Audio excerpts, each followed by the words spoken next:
Hi, I'm Felicia. And I'm Giancarlo. And this is our review of Star Realms.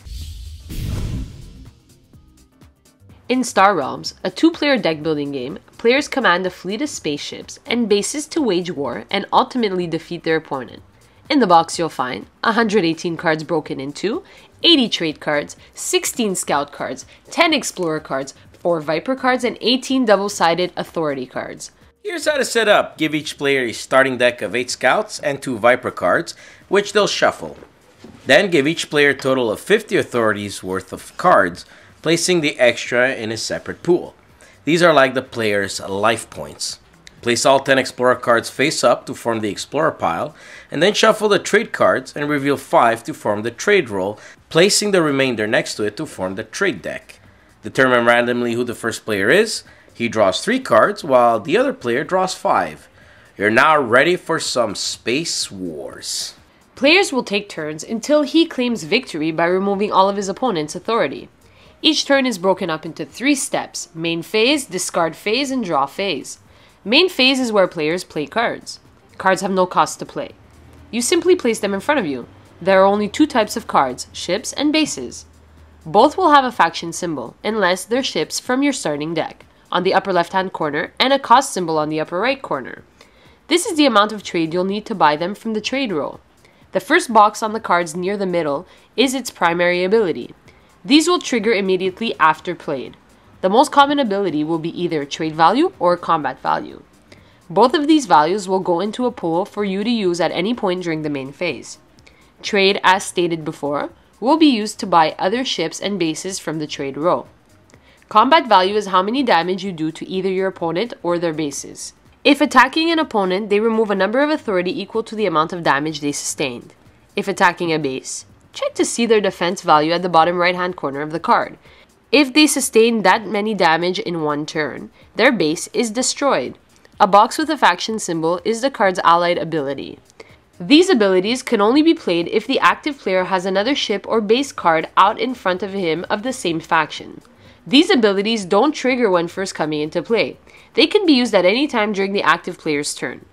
If there's a trash can symbol on the card, it simply means you can scrap that card by placing it in the scrap pile by the trade deck, and gain the reward.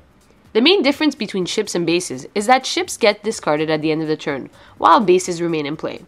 Now, should a base be an outpost, then an opponent must attack that base before attacking that player. Players will determine how they play their cards, and then which ally ability or scrap ability they want to do and in what order. When that's complete, the player discards all cards except for bases in the discard phase, and then draws back up to 5 in the draw phase. First player to remove all of his opponent's authority wins. Now let's start off by saying Star Realms is a deck building game. Now that should invoke an immediate response depending on whether you love or hate deck builders. Its job, as far as we're concerned, is to find a way to stand out from its genre. Is it fun? Yes. The gameplay is quick, and the self-contained 2 players, no dice or pen and paper needed aspect of the game makes it great on the go or when traveling. And the nature of it, where you constantly attack the other player, makes it a great player interaction contender. But besides that, there really isn't anything innovative here. Sure, the factions have their own strengths. The Blue Trade Federation gains you authority. The Yellow Star Empire faction lets you play with hand size by drawing or forcing your opponent to discard. The Red Machine Cult lets you streamline your deck by scrapping cards.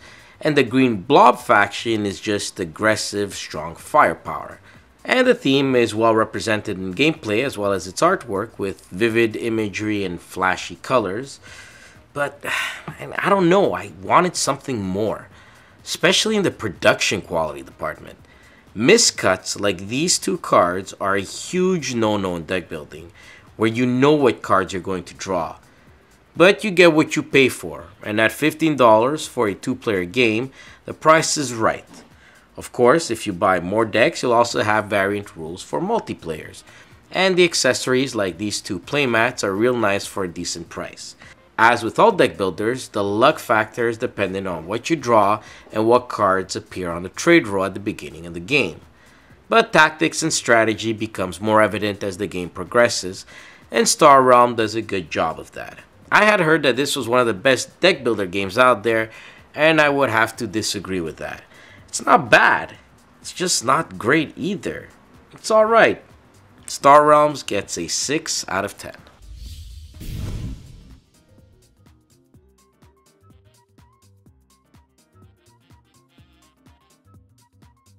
And it's only for 2 players?